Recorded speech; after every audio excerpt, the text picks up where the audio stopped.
सब संतों की जय। अब भारवे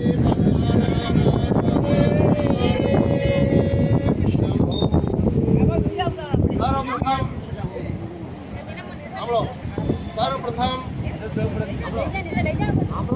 वरद कीधु है लगाई आदमी ने कीधु है आदमी જે બી આપણે સ્ત્રી જોડે બેઠા છે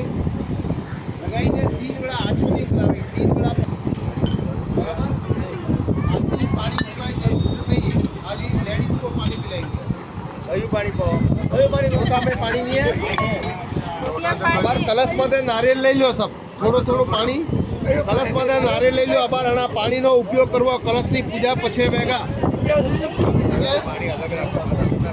नारियल नीचे मिल दो कलश वालों लोटो जो लाव्यो वो पानी उपयोग करवानो है कलश तो पूजन वेगा जनी वेला आपणे कलश तो करेंगा हाँ चम्मच लोटो करी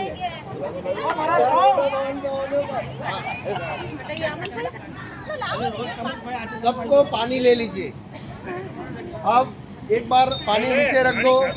फर्स्ट बार सब पानी एक बार रख दो